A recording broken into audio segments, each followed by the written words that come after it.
Sir is working as Director in Concrete Research and Engineering Services Private Limited, Mumbai, which offers RMC plant audit as per guidelines of Quality Council of India, quality control and production of concrete, testing facility for building materials, training for engineers and supervisors.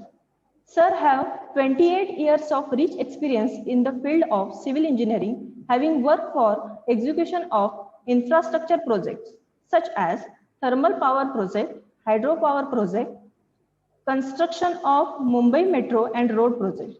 Sir had completed MTech Construction Technology and Management from IIT Bombay. So let us begin our today's session on latest trend in concrete technology by Mr. Mahesh Tendulkar sir. I would like to request sir to start the session.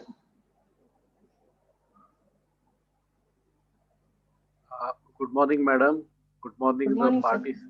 Good morning, participants. Please allow me to share my screen. Okay. So very good afternoon to all participants of this program. Today is our first day and we are starting our session from very common subject, we call it the concrete. So we'll be talking about the concrete latest trend in concrete technology. So that is our topic. Let me share my screen first.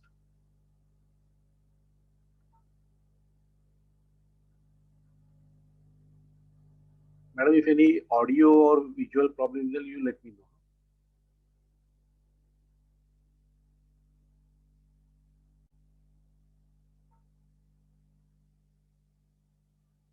Screen is visible, ma'am? Yes, sir. So let us start our session about this latest trend in concrete technology for this session. And I will be covering not much very many topics, but I will cover 4-5 important points which are becoming very vital in today's construction scenario. And out of that, the first one is a supplementary cementitious material, which is becoming very, very important when we talk about the durability of the structures. Many structures, you must be knowing, we are designing for 100 years, 120 years for design life cycle. So that is becoming very crucial. So I'll be talking about cement and cementitious material. Then second one, which is very important, is a change of scenario from natural sand to crushed sand or the manufactured sand, or could also call it as a crushed stone sand. That is also becoming very important because almost everywhere in Maharashtra, natural sand is now dredging is banned. Other parts of country also it is now becoming very common. So we have to deal with the presently available manufactured sand or the crushed stone sand. So we have to manufacture sand from the stone. And because of both this scenario, the most important part which is coming is the chemical admixture. So we can't think of concrete without admixture anymore. So that also I will cover. And some part about the once we have the material and mixing. So the next part is the production and control. So we should know the properties of the fresh and hardened concrete.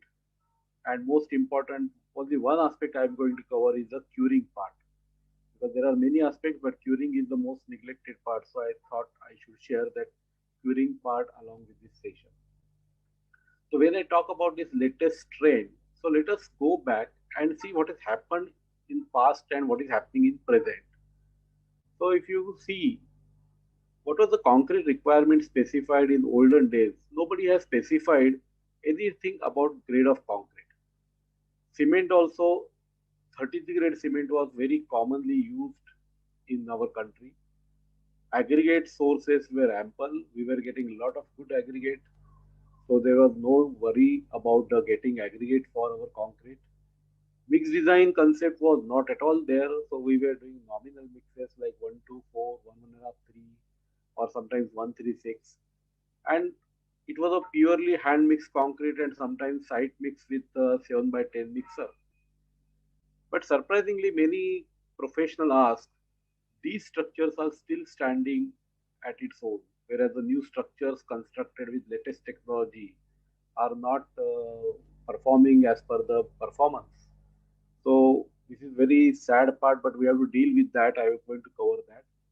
So this scenario change, and now we call about concrete M30 or M40 grade of concrete. So we call it as a grade by specified by strength of concrete. I will say predominantly it is a compressive strength is specified. We have very good quality of cement. India has done a lot of innovation in cement technology, and all our plants in our country are excellent at world class plants. But we are now having scarcity of aggregates. So we have to travel 100 kilometers, 50 kilometers away from our site to get good quality or rather available aggregate for our project.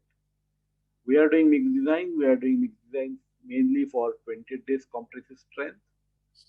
Instead of hand mix and side mix, now we have very good option of RNC plants are available. Latest ready mix plants, world class plants are available in our country.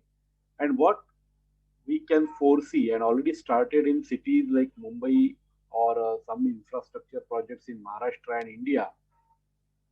So our focus is now changing from compressive strength to durability.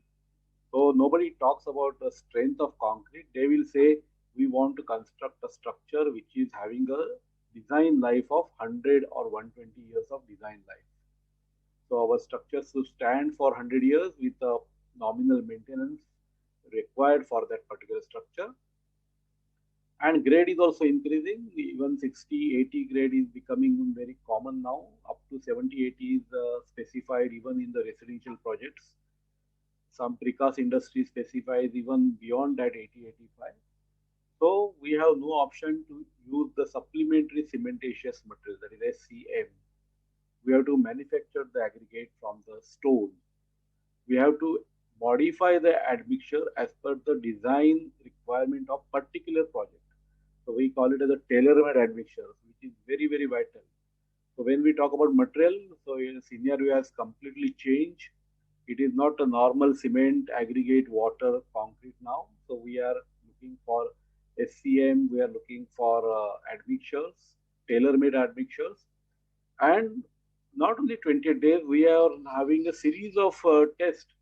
Sometimes one day somebody will ask you strength at 20 hours, 12 hours, 15 hours, 3 days, 5 days, 7 days. If it is stressing at the time of stressing, so it is not a specified strength only at 20 days. Even some big foundations like transfer girder, big foundation, mass concrete, they may specify 56 or 90 days. So it is a performance-based mix design. So that is a big change which is coming. And of course, ready mix concrete is there, site mix is also there, dedicated plants are coming up. There is a lot of innovation in our mechanical engineering, and we have dedicated plant which can be installed for particular site. Tailor-made plants are also coming up. But one part which I feel as a personal level is that we should ban this hand mixing. At least we should go with machine mix concrete. Then only our concrete structure will perform. Then after material, when we say about quality control, nobody was talking about QC engineer, QAQC engineer in past. Workmanship was very good. It was a tradition. So father used to teach his son, and it is so on. So workmanship, supervision, performance was excellent. Even in my career, when I started my career in 1992, I learned a lot of concrete execution points from our supervisor, foreman. But now these 4 months are not available, and there is nobody at site to teach you. So very difficult situation for young engineers. So that scenario is changing.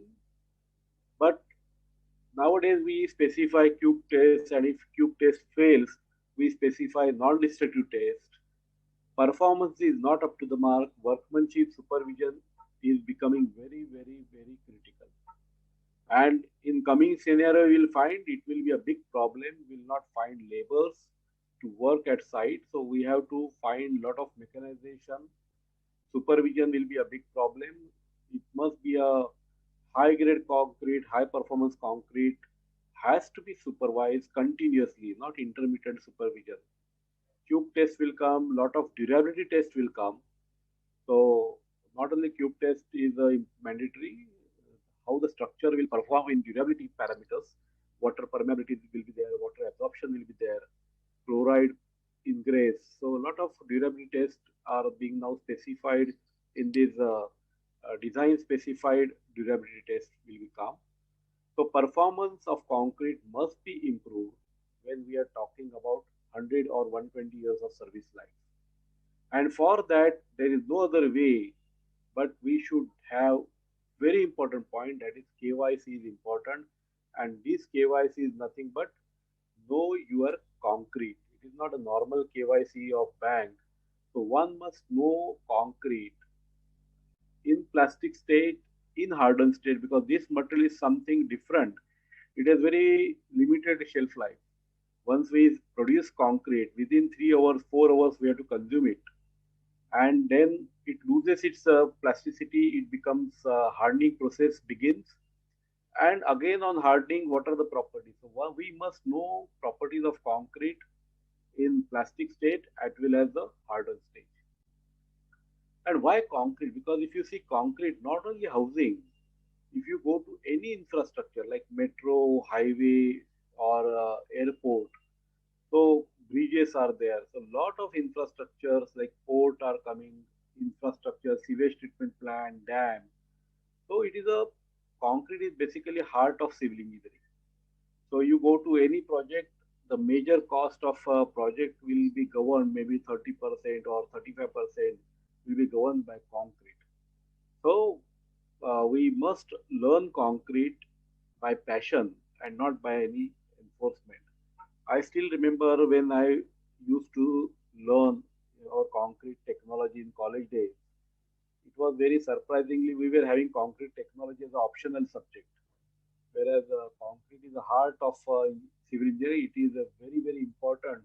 So any civil engineer, whether he is from design field, so they should have some basic knowledge about concrete, and which is changing its scenario from last 5 to 8 years drastically. So we must know concrete. We must study the concrete because it is very popular because of its most important property. It is a cheap material as compared to other building materials. Concrete is the cheap material. It is supposed to have the least maintenance cost. If you compare the steel structure, concrete is supposed to have least maintenance cost, but still we are not strong enough, confident to build concrete structures without any leakage. So we rely more on waterproofing and less on concrete impermeability. I still remember my guru, late guru Mr. Remedios. He used to call doing waterproofing for concrete is an insult to concrete. So if you can't do good concrete, then even waterproofing cannot survive. So concrete is very important topic for any civil engineering. And just see a very normal scenario. I'm just going to highlight one point that this is of course 2-3 years old figure. So we have the installed cement capacity of about 500 million ton cement, which is going at about 8 to 10% every year. And out of that, 64% is consumed in housing. Infrastructure is about 17%, and other parameters like industrial and commercial. Of course, with the latest trend, you must have seen a lot of world records becoming in road construction. So we are doing very good in infrastructure road. So we must have crossed 20% consumption in infrastructure. So if you see all other things, our major consumption of concrete, cement is in concrete. So just small study I have done. So if we use 75% of cement capacity, we will produce about 375 million ton of cement in our country per year.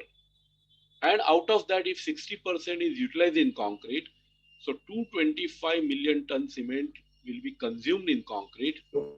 And just a small thumb rule, 8 bags per cubic meter consumption. say 400 kg per cubic meter is the cement content. So we are producing concrete worth, very surprisingly, it is a 1.5 million cubic meter per day. And when you convert it into a normal cost with a nominal rate of 4,500, so we are producing 675 crores worth concrete every day. And unfortunately, we don't monitor or we don't bother much about this concrete, about quality and its durability. So that is very sad part of our country. And this is a one typical example I always give here. One typical, this is a typical construction site of a building or bungalow.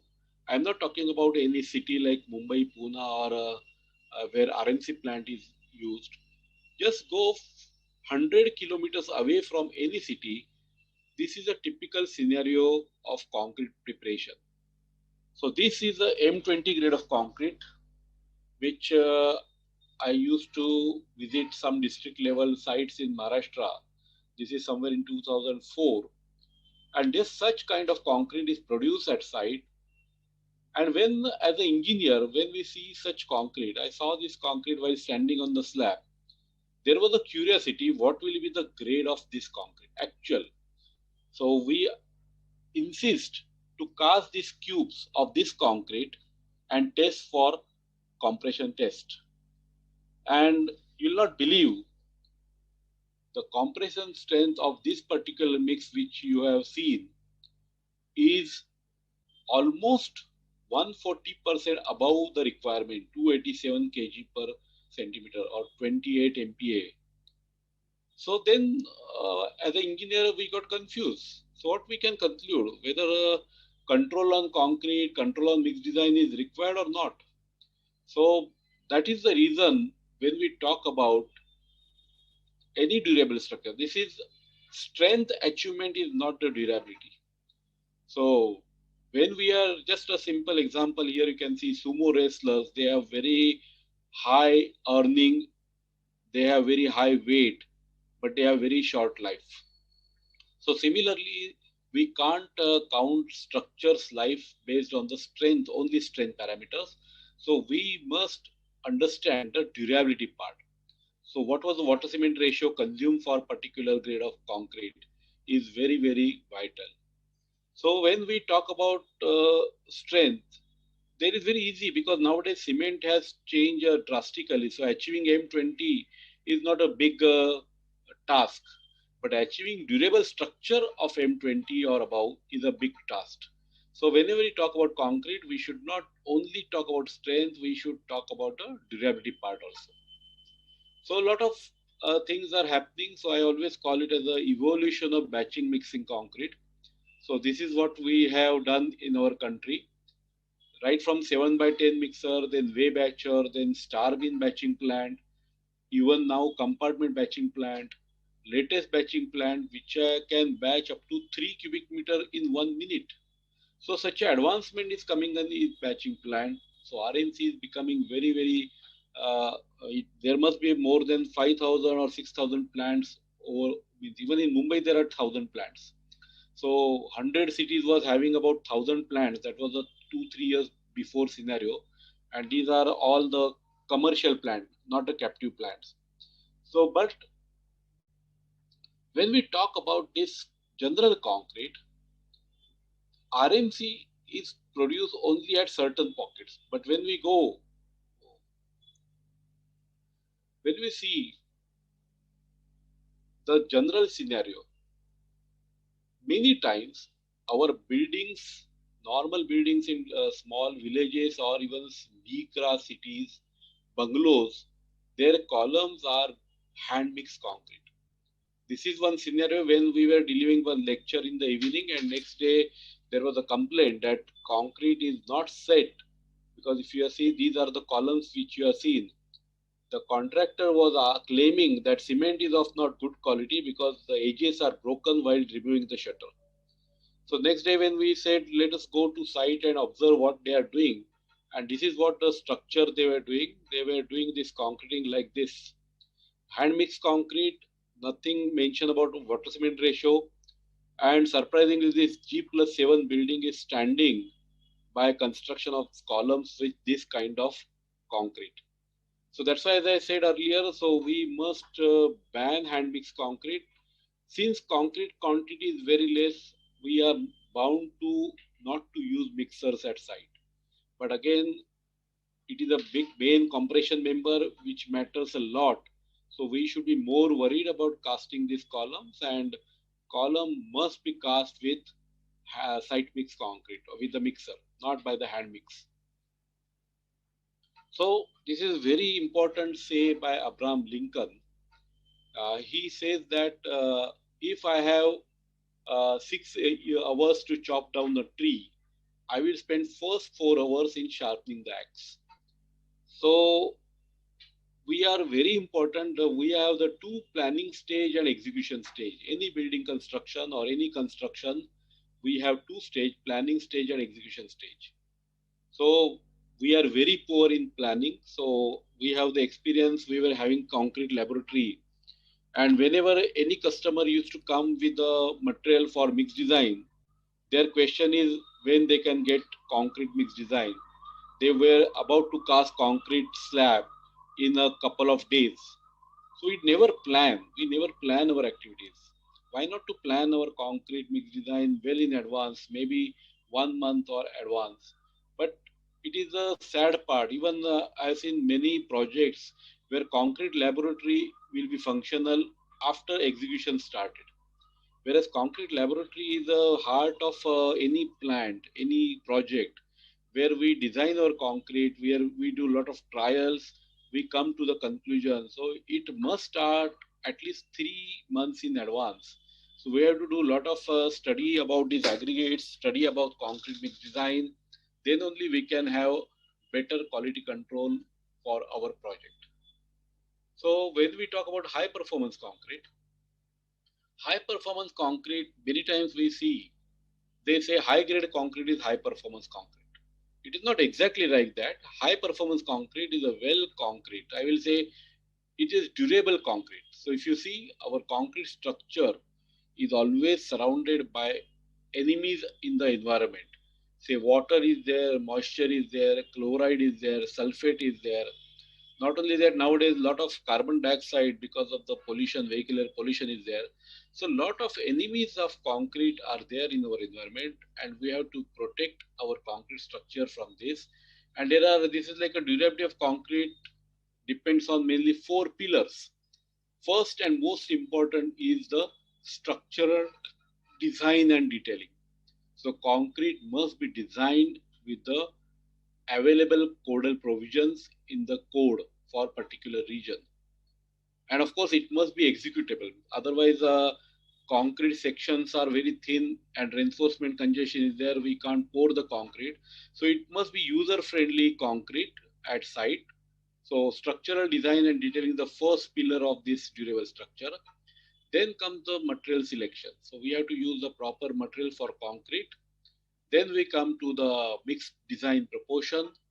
And last is nothing but production of concrete at site, like mixing, placing, compaction, and most important, which I'm going to cover today, is the curing of concrete.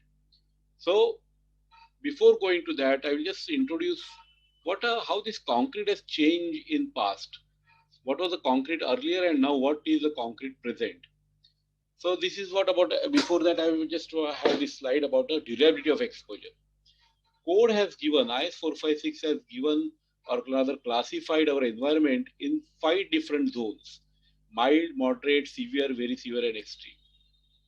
So if you see the Maharashtra coastal region, say Ratnagiri, Sindhudurg, Savantwadi, Mumbai, they are all under severe or very severe exposure.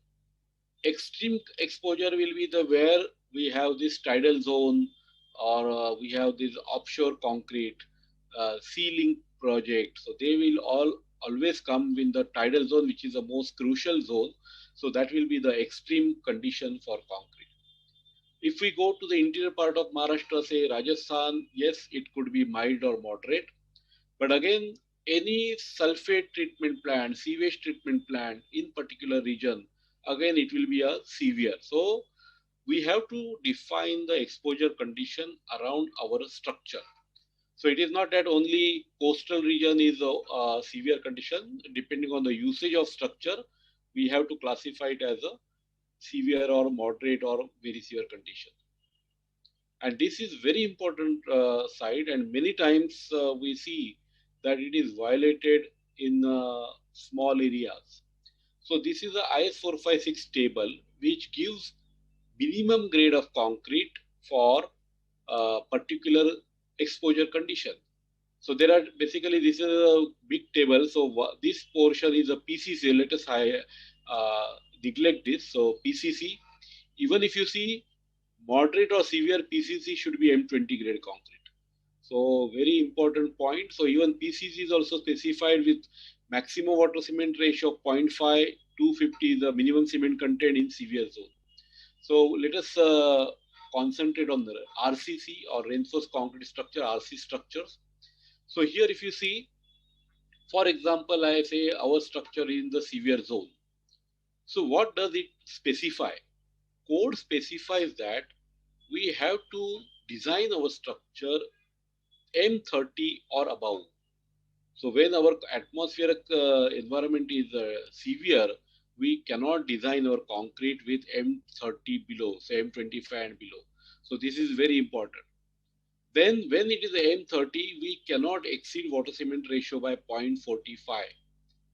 Again, minimum cement content, actually it is a cementatious content. They have given in this note that minimum cementatious content should be 320 kg per m3.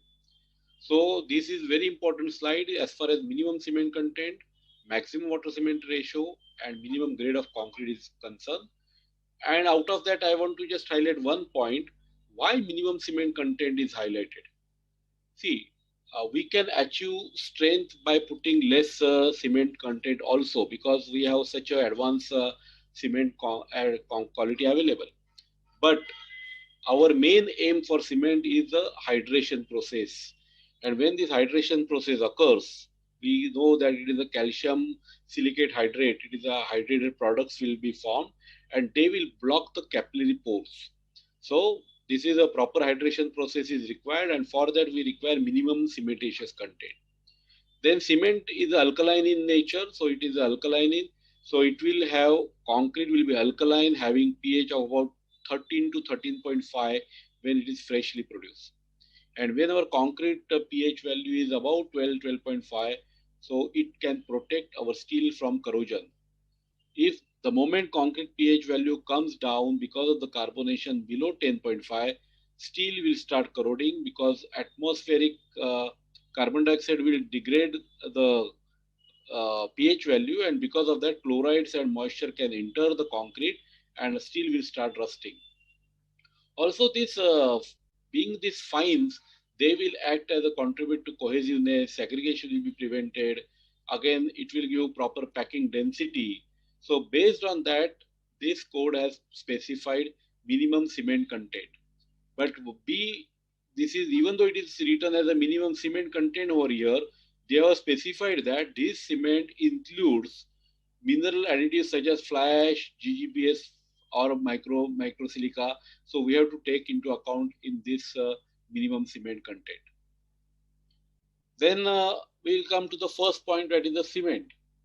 Now we know cement we always call as the engineer's choice. We see many times they say it is the engineer's choice, but I strongly disagree, because for common man, if you ask a common man, they will say they will believe in branding. So what is the advertisement on the TV, advertisement hoardings, they will be get attracted by this. Somebody will say there is no entry for rust because of cement. So it is not true. It is not a property of the cement, it is a property of the concrete. So we have to produce concrete which will prevent rusting or which will prevent corrosion of steel. Cement has no property related with corrosion. It is a concrete which makes the concrete durable and it will protect it from corrosion. Even I came across with one cement brand in the North India, Emami. So I was knowing only the cosmetics of Emami, but still this cement was also good. So we have used this cement for on huge scale for one road project. So for common man, advertising, branding. So that's why when you see all these cricket, you see a lot of bombarding by the cement companies, IPL, everywhere you see branding by for common man. When we talk about these builders, owner, who takes the decision? It is taken by the owner. For projects, it is taken by the commercial officer, purchase officer. And what is their criteria for selection of cement is very simple. Cost, per bag cost. If cement is cheaper by 5 rupees, yes, go for the second brand. If it is by 10 rupees, go for the third brand. But it is the engineer's choice. Really, it is the engineer's choice. It may happen we may purchase cement which is 5 rupees cheaper, but concrete mix design may require 20 to 30 kg cement more. So ultimately, this will become the costly cement. So we should not worry about the cost of cement per bag. So our main aim is we should work out cost of cement per cubic meter by doing proper mix design. Then only it is a real engineer's choice. So we can design cement content, and based on that we can find a cost of cement. So this is very important. Other point is very important is the type of cement. Many times we see that sulfate resistant cement is blindly specified in the tender because if it is a sewage treatment plant or sulfate treatment plant. But there are a lot of studies, they have proved that if sulfate and chlorides both are present, then SRC is not the right engineer choice. If both are present, even OPC is better than SRC. So ideally, we should use the blended cement with fly ash or GGBS. So that will be the best choice for such kind of environment. So basically it is a chemistry which one has to understand while doing this selection of cement brand. And this is IS 10262, which is a very beautiful method for concrete mix design. And our code, I appreciate efforts taken by our committee. They have come up with such a beautiful code. So in that there is a one figure which has given on x-axis the water cement ratio and y-axis is the strength of concrete. So x-axis is free water cement ratio, y-axis is the compressive strength of concrete, and these curve 1, 2, 3 are specified for strength of cement. So if the strength of cement is less than 43, it is curve 1. So ideally it is for 33. If it is less than 53, it is curve 2, that is 43. And if it is 53 and above, they say it is curve 3. Now what is the significance of this curve? See, this code was revised a couple of times, and now the latest code has clarified all doubts of civil engineers. So first of all, this strength is given for OPC. And when they say in absence of data of actual 20-day strength, we can assume curve 1 for 33 grade, 2 for 43, and 3 for 53. Practically, in our country, we don't have 33 grade cement, so we should not worry about the bottommost curve. So we have 2 curve. And what will happen when we are using this blended cement? Because nowadays we have majority of our cement production is blended cement. So that also code has classified while using PPC or PSC, the appropriate curve as per actual strength may be utilized. That means we have to find what is the actual strength of cement at 20 days. If it is 53, we can use curve 3. If it is 43, we can use curve 2. And they say in absence of actual strength, curve 2 can be utilized. So they treat that if you don't have any data for blended cement, you can treat it as a 43 grade cement and we can do the mix design. Now, what is the significance of this code? Sorry.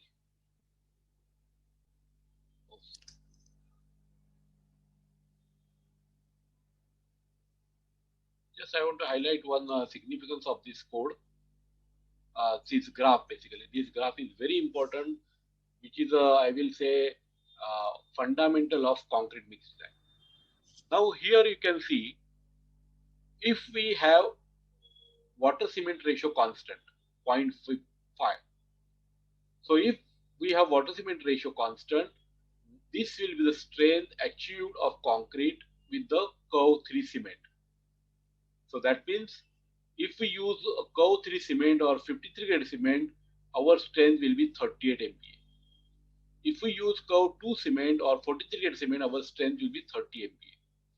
So when we have fixed water cement ratio, strength of concrete depends on strength of cement. So higher the strength of cement, higher the grade of concrete for same water cement ratio. Other way, if we target a fixed concrete strength, say 30 MPa, so what will be the water cement ratio for concrete? Again, you can see for curve 3, it will be 0.58, curve 2 will be 0.51, curve 1 will be 0.45. So higher the grade of cement, we are allowed to put more water cement ratio, provided this does not exceed the maximum water cement ratio mentioned in IS 456 table. We have seen it is 0.455. So if it is limited to 0.55, we have to go with same water cement ratio, and ultimately our strength of concrete will be more, maybe 34, 35 MPa. So this is very important. These are the two, how this goes. So strength of concrete purely depends on water cement ratio and strength of cement. Nowhere it is mentioned how much is the cement content. Otherwise, there is a main confusion that higher the cement, higher is the water strength of concrete. It is not like that. If we put more cement, we are allowed to put more water, and then our slump of concrete will increase. So that is a basic advantage of having more cement content. Then we come to the second part. As I said, we have to understand the supplementary cementitious material, because our code has specified the limit of 450 kg per cubic meter of OPC in our concrete. Beyond that, there will be a problem of shrinkage, there will be a problem of heat of hydration, heat generation. So code has given the limit to maximum cement content, OPC content to 450. So when we go with higher grade of concrete, say 35, 40 or beyond that, we have to replace some part of cement with supplementary cementitious material, which is like fly ash will be there, GGBS or ground granulated blast furnace slag will be there, some microsilica, metakaolin, Rice's cash or microfine fly ash. So these are the different materials. All these materials are finer than cement. So obviously they have good particle packing, and it increases the density of concrete also. And flash, here you can see flash cement particles are spherical. This is a cement particle. This is a microsilica or silica fume. So these are the this is the average particle size is 5 micron, 12 micron. So they are very, very finer particles. So this is the beauty of this supplementary cementitious material as far as size is concerned. And other advantage we get in this is they have better durability. I will explain in the next slide how it works. Because of the small size, they make the concrete structure impermeable. So structure permeability is improved. Concrete becomes impermeable, and because of that, it resistance to chemical attack, thermal cracking will be increased. So they have a lot of benefits when we use this supplementary cementitious material. And apart from that, these are the byproducts of some industry, like fly ash is a byproduct of thermal power plant, and GGBS is a byproduct of the slag cement, this steel industry. So they are comparatively cheaper than OPC cement. So that's why the cost of concrete also reduces when we use this supplementary cementitious material. Then second part which I said is the hydration process. So when we talk about this hydration, a normal concrete hydrates. OPC along with water produce calcium silicate hydrate and calcium hydroxide. So this is a normal hydration process. Now this calcium silicate hydrate gives the strength to concrete, whereas calcium hydroxide is a weaker in section. We call it as a Portlandite or calcium hydroxide. They are weak, and they basically reduce the strength. So this is a important factor. This is a secondary, which is not good for concrete strength. What happens? All these supplementary cementitious material, they have reactive silica. So this reactive silica reacts with this calcium hydroxide and produce again calcium silicate hydrate. So this is called as a secondary hydration or pozzolanic action. So it reacts, all these supplementary cementitious will react with unwanted calcium hydroxide and produce calcium silicate hydrate and enhance the strength of concrete, enhance the durability of the concrete. But what happens, this fly ash or any supplementary cementation which is added in concrete will not react unless and until calcium hydroxide is generated.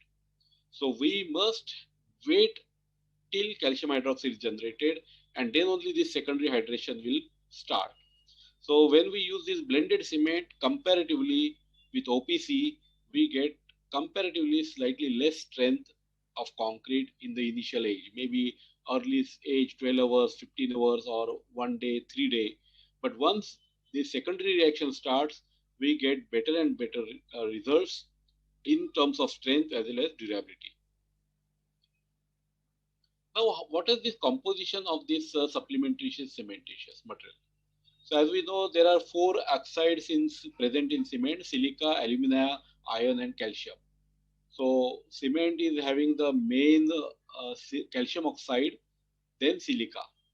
When we go to GGBS, GGBS is more or less similar to cement. It has the calcium oxide as well as silica. Whereas fly ash, generally F-class fly ash we call it, it has the almost nil calcium oxide, whereas it has a very rich silica oxide. When it is a C-class fly ash, again it has some part of calcium oxide and less compared to F-class, it is a less silica oxide. So when we use the supplementary cementations, we should know, because calcium oxide is giving the primary hydration, whereas silica will react with the secondary hydration.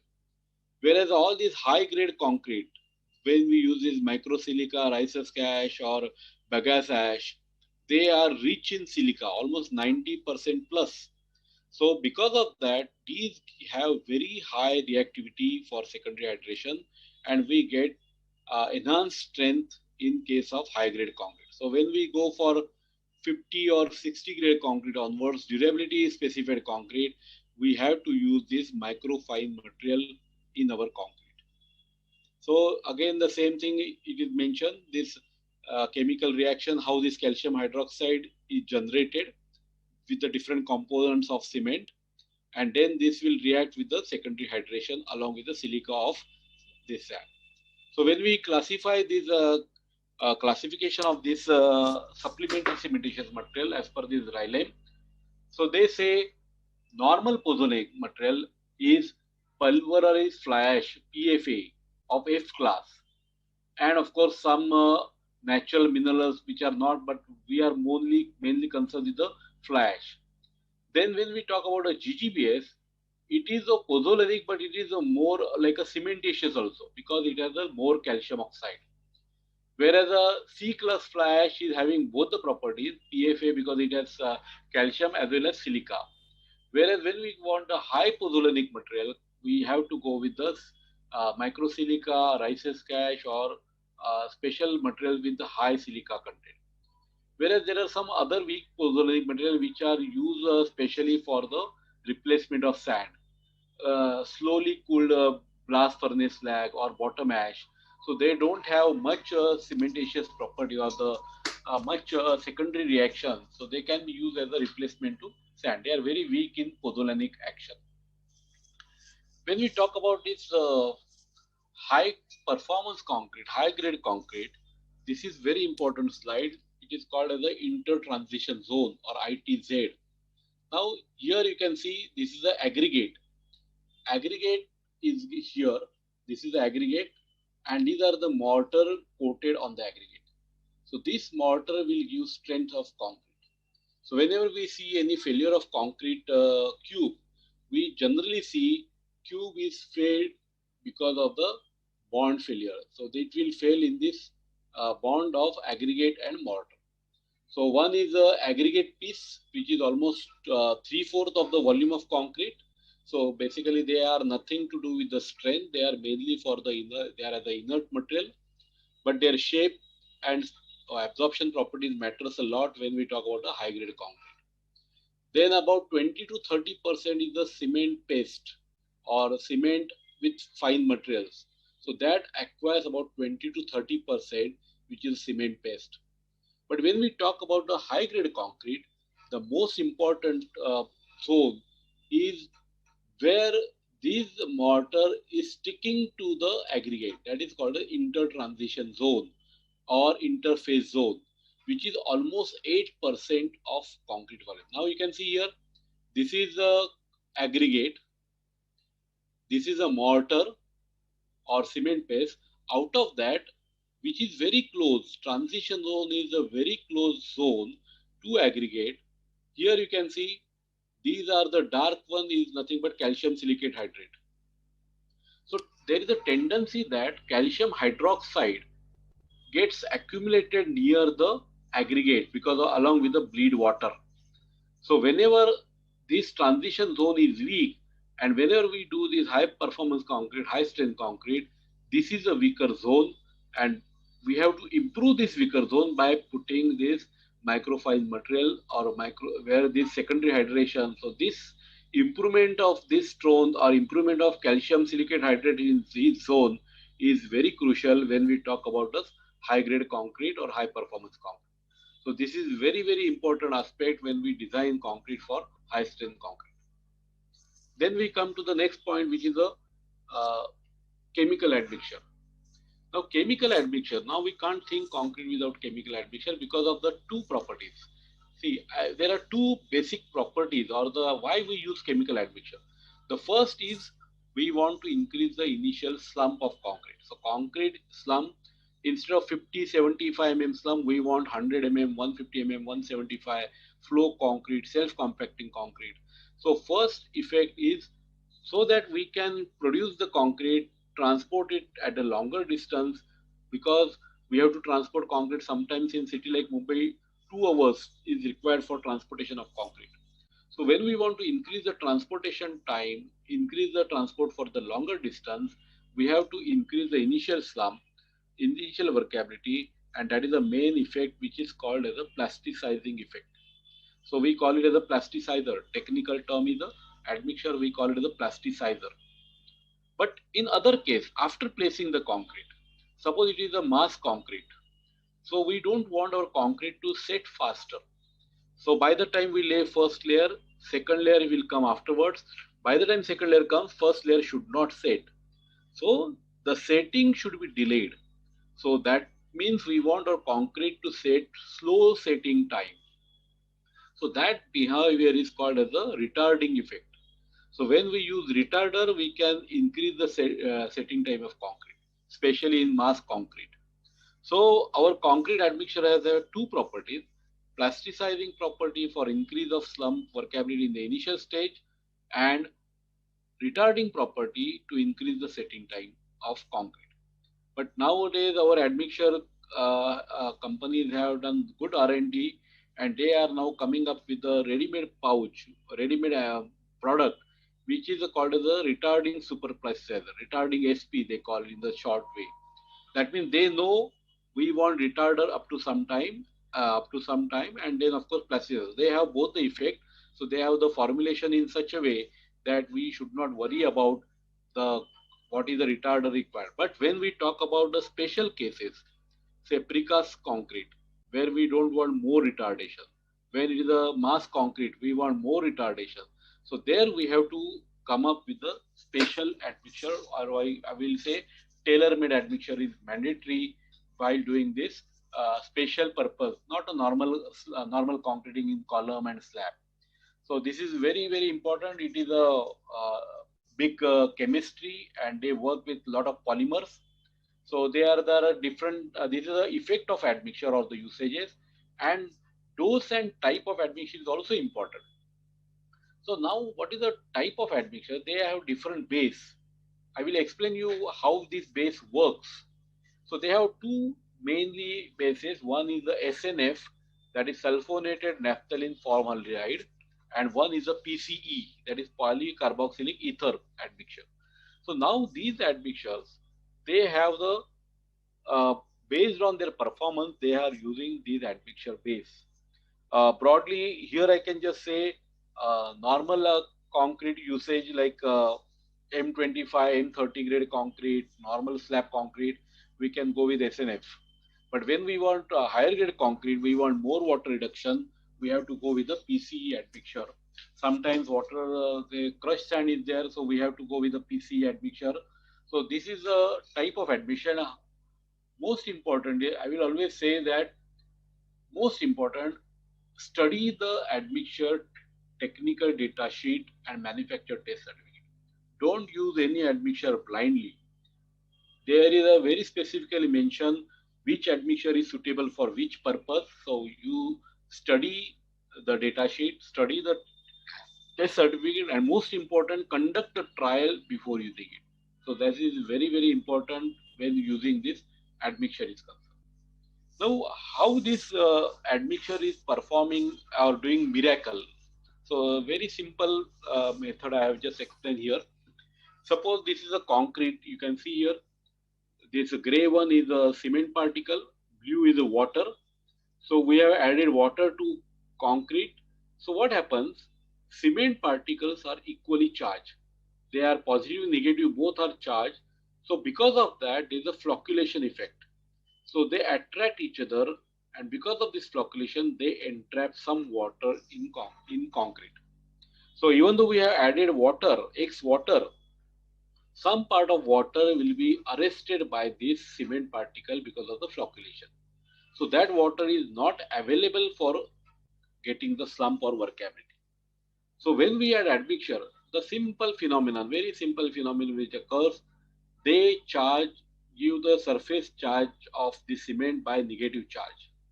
So when this negative charge is applied to all these chemical, the cement particles, they repel each other, and now this entrapped water is now free for workability. Now based on the effectiveness of this admixture, how much water extra is available for workability, they are classified as the type of admixture. If they can free about 10% water, it is a normal admixture. If it is a 15%, 20%, it is a super plasticizer. And if they can release the water up to 30 to 40%, which is now available in some special cases, they are a special case admixture. So they are the high range water reducer. So based on that, we have to select our admixture based on our concrete. And again, our code has also IS 10262 has specified we can make use of that, their water reducing ability in our measurement of water. And that is the reason concrete which is stiff becomes workable, and we can increase the slump of concrete. Now, before just going further, I just want to highlight how this admixture behavior can be utilized in our concrete mix design. So let us say this is a basic mix. Just for arbitrary reasons, I said 400 kg per cubic meter is cement, 200 kg is water. So water cement ratio is 0.5. There is no admixture, and we get X slump and Y strength. So this is called as a control mix in the technical term, because we are not adding any admixture. Now when we add admixture to this mix, so what will happen when we add admixture? This water will be now free. So the effect will be there on the slump of concrete. So when we add 1% admixture, slump is now increased because of the freeing this water which was trapped by cement particle. Now what happens? Say our earlier slump was 100, now we get 200. But our requirement is not 200. We are still comfortable with 100. So what we can do, we can reduce the slump by reducing water. So instead of 200, we can add say 170 water. The moment we add 170 water cement ratio is reduced. Slump is back to X, but when water cement ratio is reduced, we have seen those graphs, our strength of concrete is now increased. So the effect earlier effect was increase in workability. Now we get the effect of increase in strength. But again, we are not required the high strength concrete. So what we can do, we can reduce cement and water equally by maintaining the 0.5 water cement ratio. So let us say reduce the cement to 340, water is 170. So water cement ratio is maintained same. So we get same strength, same workability. But because of this admixture, we have reduced the cement content. So this is the main effect of using these admixtures. Especially in high grade concrete, we can reduce the cement content drastically by using this admixture. Either we can increase the workability, either we can increase the strength, or we can reduce the cement. So this is the main purpose of admixture in our concrete. Then before going to curing part, I want to just highlight one more point, which is the aggregate part. So if you see concrete structure, our cement paste is almost 30 to 35%, whereas the major component is the aggregate, which is almost 3/4 of volume. But we never give attention to this aggregate because aggregates are comparatively cheaper than cement and cementitious material. But aggregates are equally important when we talk about a high grade, high performance concrete. Nowadays, we don't have any natural aggregate, even crushed sand, fine sand. So we should know what is the crushed or nine. So even now fine aggregates are also crushed. We should know what is the zone of the sand. That is very important. We should know what is the silt content. Now earlier our silt content in natural sand was different because it was sometimes chloride and sometimes silt was like mud. But now our silt is different. Our silt is nothing but they have different properties. 75 micron silt specified in the revised code, and sometimes it has some part of overburden. So again, it has a problem with admixture. So we should be knowing about all these parameters of fine aggregate, shape of the aggregate. Now we don't get natural; we are getting only crushed. So single size aggregate, which is the latest development. So 20 mm down, 10 mm down. So that is very commonly available in our countries. But here I want to highlight that one must visit the crusher plant. Any civil engineer, even I will suggest many faculties are attending today's session. Instead, along with your site visit, we can also arrange a visit for a crusher for the student, because that will be an eye opener for them. Because one must know what is the procedure of producing aggregate. So there generally we have this three stage crusher. One is the primary crusher by this first crusher which we have seen, which is a jaw crusher. Then it is breaking further down. This is a cone crusher. So this is a secondary crusher. So it brings down the aggregate size from the crushed by the boulders by jaw crusher to this secondary crusher, the cone crusher. And the last one is a VSI crusher, which is nothing but a shaping tool. So a lot of innovations have been done in our country. We have a lot of crushers. Here just I want to highlight how the quality change in this crusher. So this is an age-old crusher. Of course, some crushers are also working in small district places in Maharashtra or our country. It was a rotary crusher and it was a purely jaw crusher. So aggregate was crushed by the jaw crusher and separated by this rotary screen. So a lot of problem was there. Aggregate was flaky, aggregate was mixed, it was not properly screened. Lot of dust used to travel along with this 10 mm aggregate or CA1 aggregate. So now we have the latest crusher which has a vibratory screen. The main innovation I will say, earlier this was a rotary screen, now we have vibratory screen, so we get proper single size shape aggregate. Then again, because of the cone crusher, we get proper sand also. Even because of the VSI, we get very good shaping machine. So here are the, I will say, crushing equipments decide the type of aggregate, cubical or flaky. If it is only jaw crusher, we'll get flaky aggregate. If we get cone crusher also, we'll get cubical, but again, shape will be not exactly good shape. So further shaping will be done by the VSI. So we call it as a three-stage crusher, jaw, cone, and VSI. So that is the latest crusher available in our country. Then screen type, that is the most important point. As I said, rotary and vibratory screen. Here you can see, this is a rotary screen. This is a rotary screen for this crusher, and now we have the wire mesh screen for the rectangular one. So this is the again horizontal. So we get 10 down, 20 down means almost we get 80 to 90% passing from particular size. So that is the most important part which we is required, especially in the high grade concrete. And VSI will be doing the shaping of the aggregate. And the latest technique which is coming up is a wash sand or air classified sand. As we have seen that our 75 micron silt is very harmful for concrete from the crushed stone sand. So that 75 micron silt will be removed by washing or air classification. Then we call it as a wash sand or air classification. Generally for high grade concrete, this kind of sand will be very advisable because it will have the least variation and least water absorption properties, and this will give the best result in our concrete strength. You can see here, this is a typical crushed stone sand from the proper VSI crusher, whereas this is a normal VSI crusher, normal crusher. So you can see aggregates are flaky, dust is more. So generally we should get such kind of aggregate, especially crushed sand from the crusher. Even if there are some indigenous companies has classified this removing 75 micron silt. You can see here, this is a normal crusher, and here you can see they suck the air. And along with that air sucking, they remove only 75 micron fines. And then we get better quality of sand, which can be used for high grade concrete.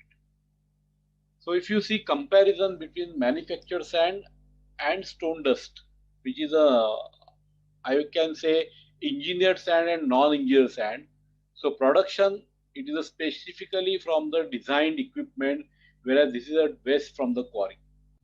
Gradation will be always under control in case of manufactured sand or the crushed stone sand, whereas this is beyond our control.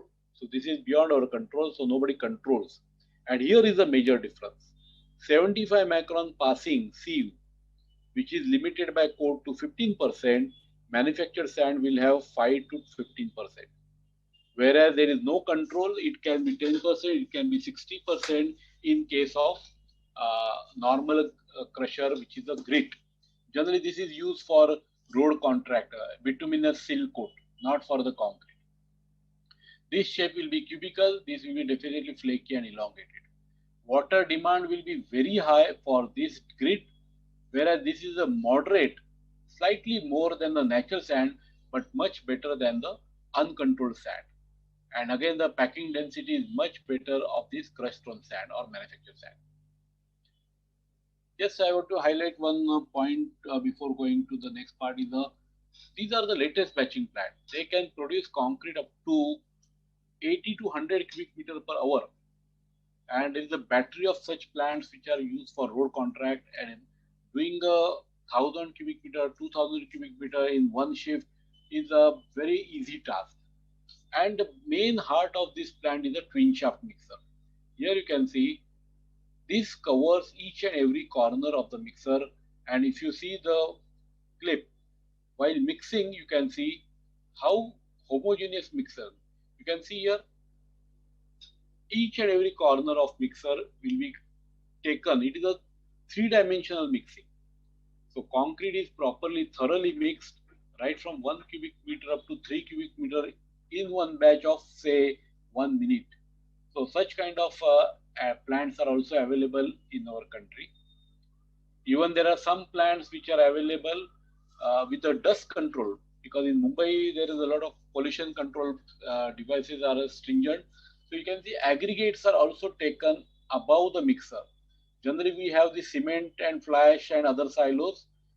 This is a mixer, but now aggregates are also fed by bucket elevator to this silo above this plant, and they come by gravity. So again the dust nuisance will be reduced in such kind of plant. Also, there are some plants which are tailor-made plant, which can produce, I will say, around 16 to 20 cubic meter concrete per hour for a small building. And they are very portable. They are very portable. They can be taken from one place to other place. This is one of the plant which you can see. Here you can see wheels are there, so they can be towed from one place to other place. Generally used for the road contract, and even this tractor can tow this machine. So they are such a lightweight plant. So these are the aggregate hoppers. The aggregate is weighed in this conveyor belt at the bottom. This is a special conveyor belt you can see here. So conveyor belt will take up to this twin shaft mixer and concrete will be produced. So this is now you can see this mixing will start here. Aggregate is now feeding to plant. Very, very effective plants are available. Tailor-made plants are available for site requirement, and they are available in our country. All these are tailor-made plants.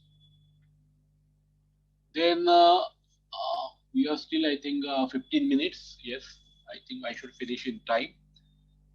Whenever we talk about this concreting of column, now we are coming to the site problem. So production mix design is very good. We have good material, we can do good mix design. Then we have good RMC plants, we can produce good concrete.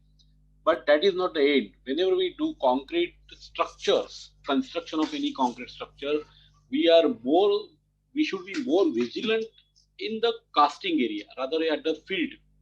Now, many times what happens, concrete comes in transit mixer and it is used for hours together, 3 hours, 5 hours, 6 hours together for casting the column, only because it is not having proper unloading system. You can see here concrete coming in transit mixer but unloading in wheelbarrow. So it is like a semi-mechanization. Then RMC has no use. Concrete is coming. This is a high grade concrete, M60 grade concrete, and it is now waiting for 3-4 hours. Obviously, it is going to lose its workability. Somebody will add water, and then it will spoil the quality of concrete. Here you can see segregation right at the beginning. And then this concrete will be taken by this wheelbarrow up to the 10th floor, 12th floor by our age-old method of this winch hoist. So you can't use RMC without any pumping method or crane and bucket. So we must, you can see this has now come. So this is a very crude method which is adopted in many parts of our countries or even cities like Mumbai, and they spoil the concrete which is produced of very good quality. And then what happens? Then concrete fails. If it is not, cube will pass because cubes are taken in the beginning, but concrete is poured up to 5 hours, 6 hours, and when you take the cube from the core from the structure, core will fail. So it is not the right method. We have to use fully mechanized system, otherwise do site mix concrete. That is much better than that. Then when we talk about the site laboratory, many sites in Mumbai also, you can see they are constructing crores worth of flat, 2 crores, 3 crores, but where is the laboratory for that particular developer or particular project? This is a small laboratory. And that laboratory is a godown cum laboratory. So it is very difficult. Whenever we talk about any laboratory, they always try to save money on testing machine. A good testing machine will have the range of 3 to 5 lakh. The contractor will always try to find, इससे सस्ता कौन सा है? 1 lakh, 50 lakh, 50,000, 60,000, and then they end up with the. See, this is like a heart of our concrete quality control team. If we don't get proper results, how we are going to do quality control? It is like a stethoscope of a doctor. We have to judge the patient. We have to judge the strength of concrete. Then only we'll come to know how we can optimize, how we can economize, how we can improvise the concrete properties of hardened concrete. This was my one of very interesting finding of my MTech thesis. It was for analysis for the metro project. All sophisticated lab, including very high-tech lab, they have specified the cost of lab equipment. It comes to 23 lakh. total concrete quantity in the particular project was around 4 lakh cubic meter, and cost of lab equipment was around 6 rupees per cubic meter. So if you say cost of concrete around 6,000, the lab equipment was costing 0.01% of concrete cost. So this is how a sad part. We always try to economize on the testing machine. My personal suggestion is to go with a good brand machine which has been proved in the field, because I still remember in our Ambuja Cement we were having one CTM machine, and after 8 or 10 years we have to scrap that machine only because it was outdated. It was not like that it was functioning properly, but it was a bulky, it was very difficult to install in new premises, so we have scrapped that machine. So if we go with a good brand, good machine technology, that machine will last long 5 years, 10 years easily. So always don't look at the initial cost, look at the service life of that machine and then compare the cost. So this is a basic machinery required at site. We should have, any site should have basic sieves for doing grid sieve analysis, specific gravity, moisture correction, sill content, cube mold, and slump cone. At the most, I will say no need of CTM because there are good laboratory available, but at least we should have basic testing facilities required at site. So this is how a good construction, as I said earlier, it depends right from material, batching, concrete mix design, batching, mixing, transporting, placing, compaction, curing. So whenever we say RMC is there, ready mix concrete is there, our job is finished. No, RMC can solve the job only up to transportation. But the most important aspect which we have to take care at site is the concrete placing. We should not have proper, no cold joint, no construction joint, no segregation, no honeycomb. Compaction should be proper, and most important, which I'm going to cover in the next 5 minutes, is the curing part. If you don't do curing properly, many times they blame concrete is not good, so we get cracks. And surprisingly, many RMC suppliers get the complaint from the consumers that they get cracked because of the crushed sand, they get cracked because of the RMCs. No, it is not like that. These are the purely drying shrinkage cracks. If we don't cure concrete properly, our concrete has to crack, and it is an inherent property of cement. And if we don't, see, earlier it was a different game. Nowadays it is a different concrete. Now we are using crushed sand. Now we are using high grade concrete. So whenever we do slab concreting, we start curing generally on the next day. So first 24 hours are left or exposed, where a lot of moisture loss will be there and our concrete will crack even in the initial 24 hours. So we have to prevent this cracking only by method of early prevention of evaporation loss. Here just I want to highlight one our experience. One of the foundation of high-rise building, 45 story plus 10 podium, we have not done curing with water. A single drop of water is used for curing.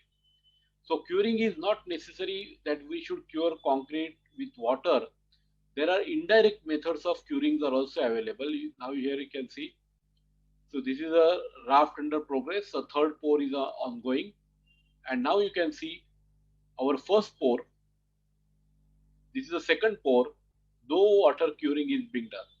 Shuttering is kept intact.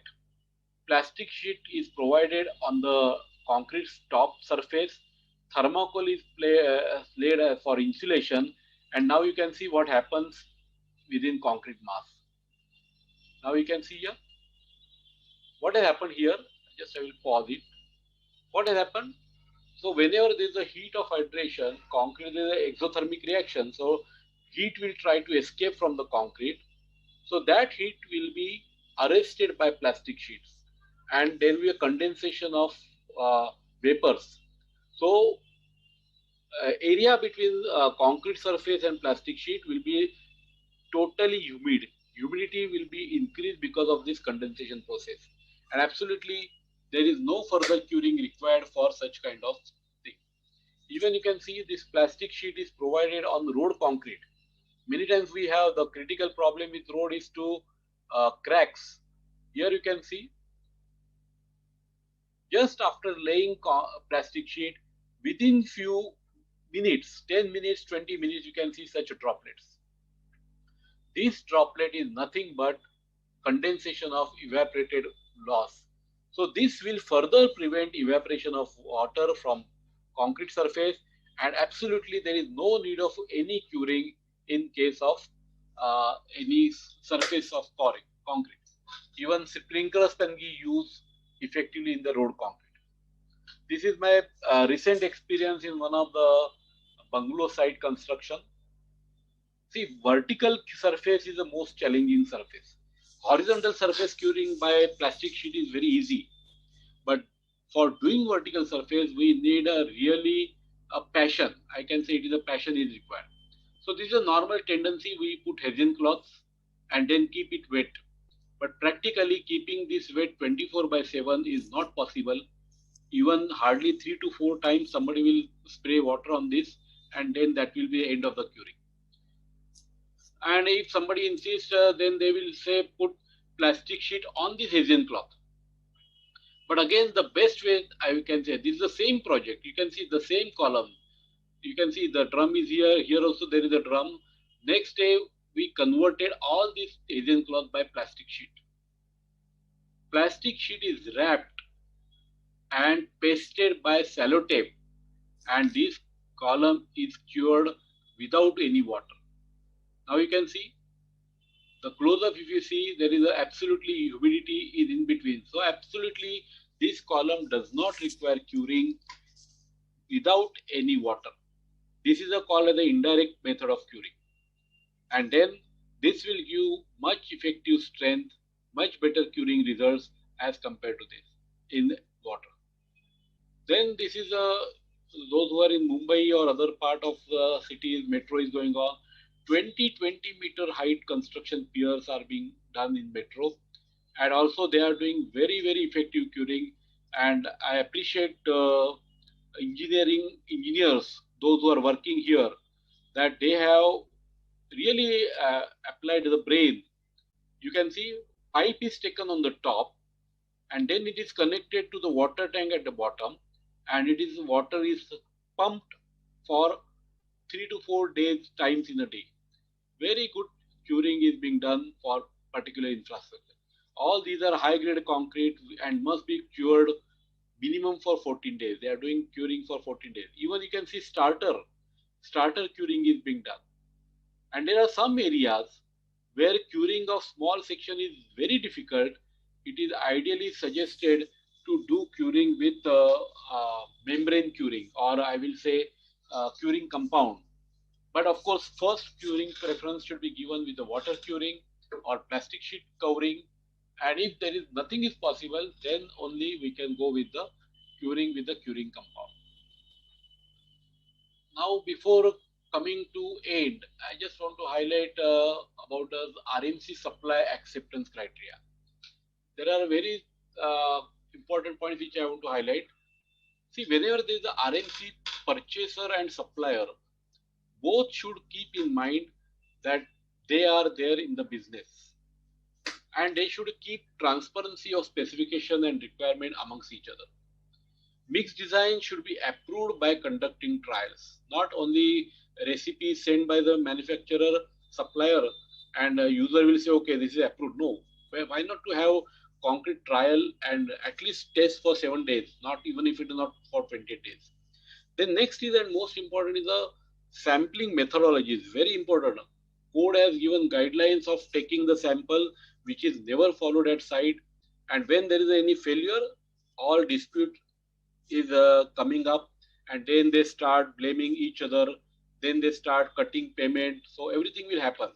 So if we feel that we have to be very good concrete structure by RMC concrete supplier, we should keep transparency. I have very good experience. Maybe 1 year back, there was a self-compacting concrete of transfer girder, which was M60 grade concrete, and there were 3-4 quotations. Out of that, they selected the lowest quotation of RMC plant. And when we measured, when we calculated the cost of material was also much more than that quoted cost. So you have to be rational in selection of. Don't say that always cheap is the best. There, somebody has to produce proper concrete.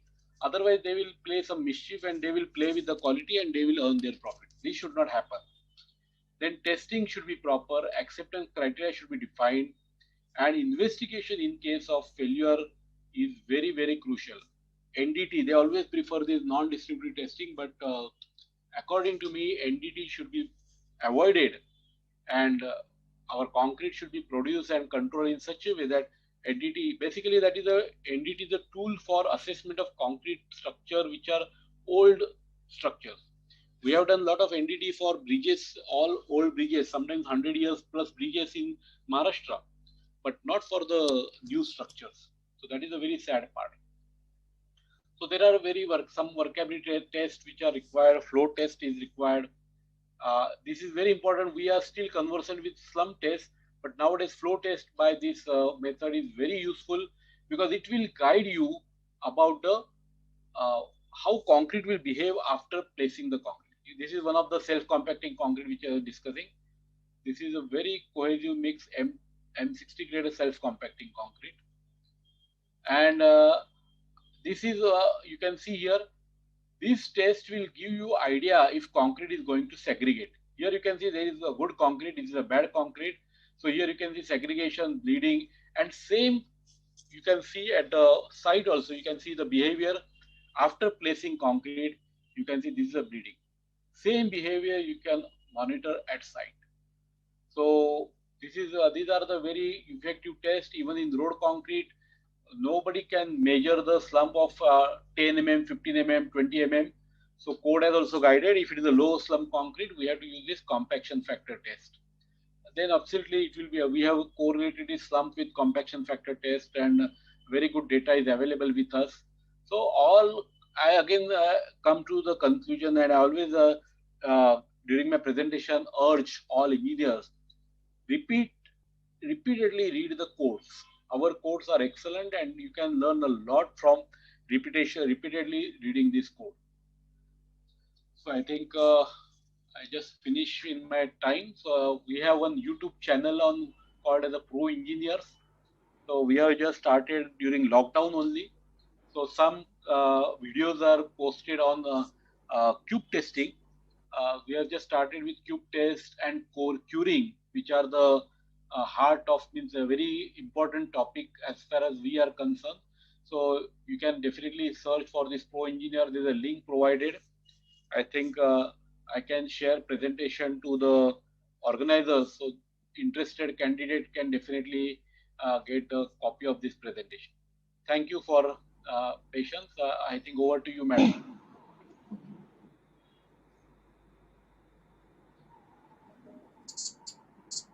Participants can ask question to sir.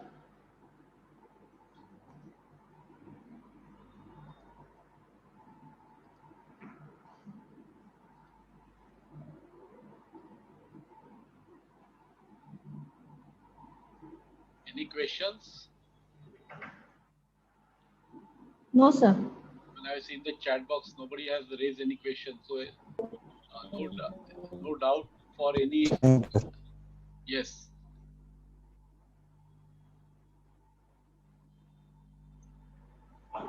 You can unmute and ask the question.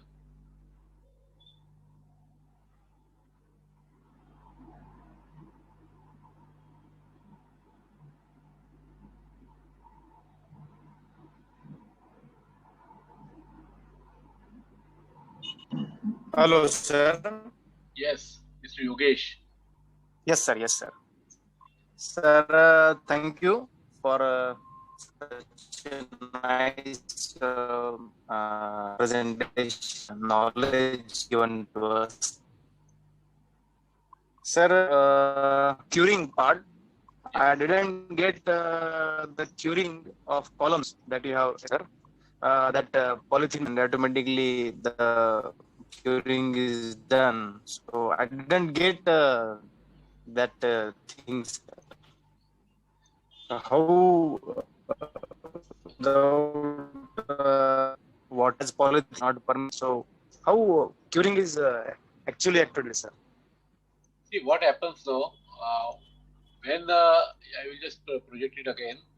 So when this plastic sheet is wrapped without any air between, so there should not air should not enter. It is, you can see plastic sheet of 1 meter roll is wrapped to the column.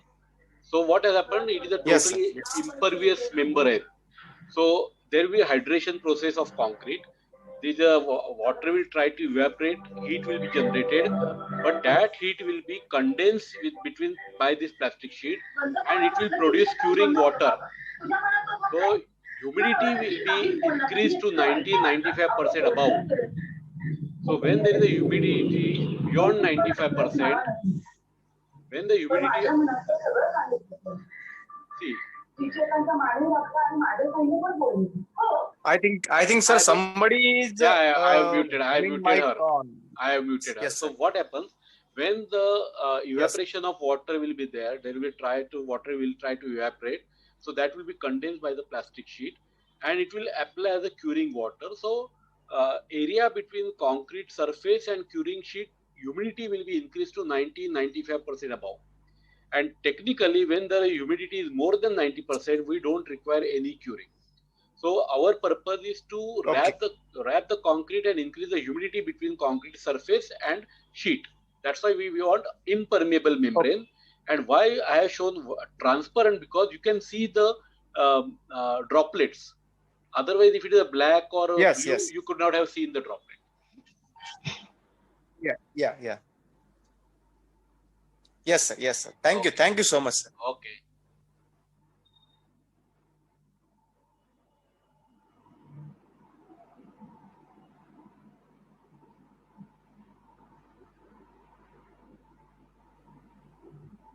I think in my last slide, you can have And my WhatsApp number also.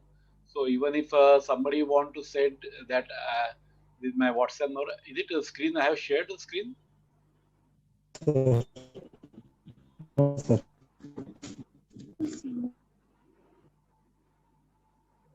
So you can note down my WhatsApp number. So you can definitely, if you have any query, you can give the reference of this presentation and send me query on the WhatsApp. So I will definitely reply you within 24 hours.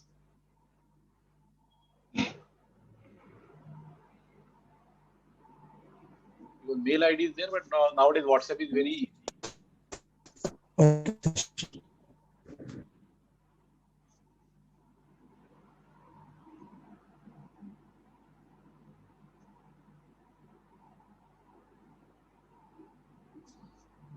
No further queries, no further doubts.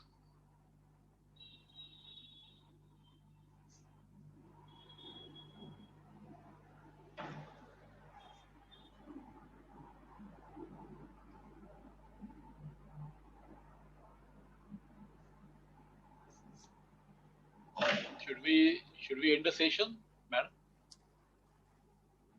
Okay. Okay, sir. sir, I think. Hello. Yes. Yes. I think many of Yeah, I think there is one participant discussion. wrote in chat, sir. No. Yeah, one discussion I have just seen that for total hydration, about 38% of water by weight of cement is, if we reduce water content and add pressure, then what about total hydration? Yes, always it is theoretically, earlier it was said 28% of water is required for hydration.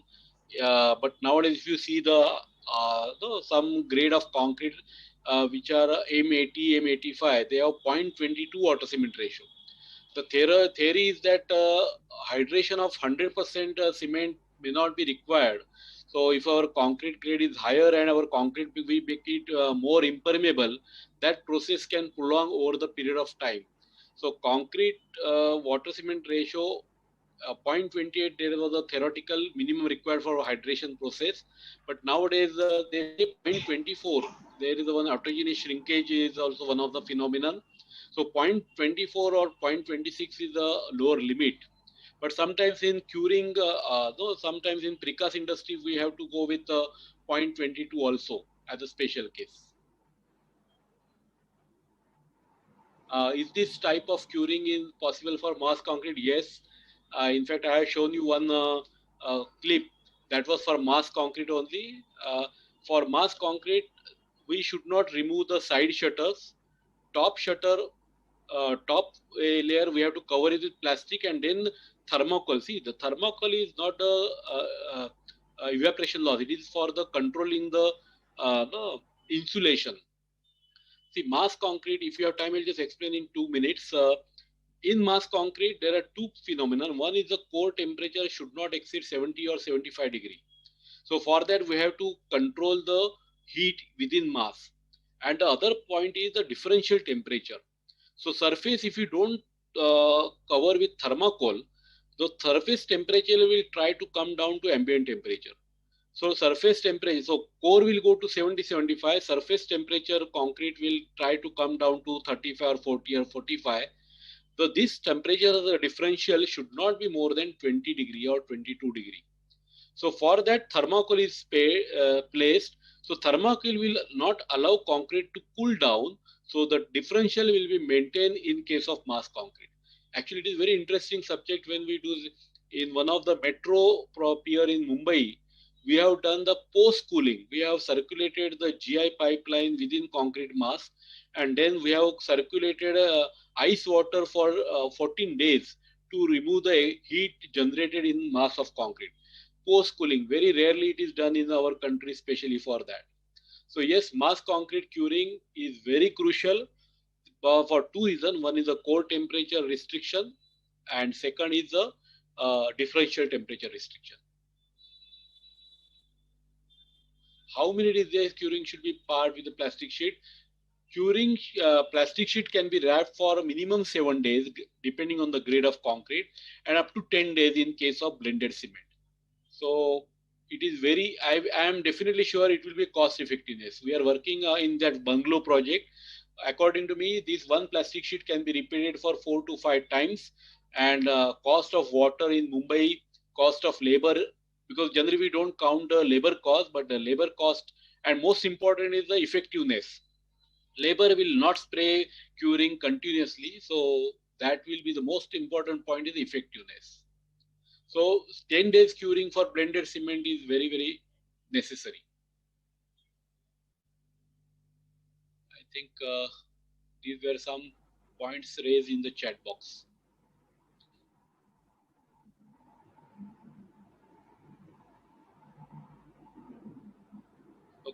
Even if you have any doubt, definitely you are free to send me message on WhatsApp.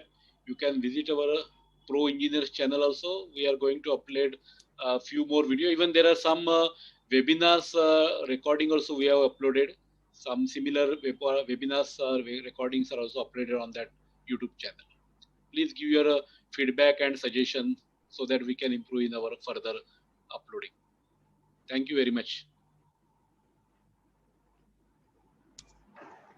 Thank you, sir, for conducting such an informative session on latest trend in concrete technology. Thank you, sir. Thank you very much. Have a nice day.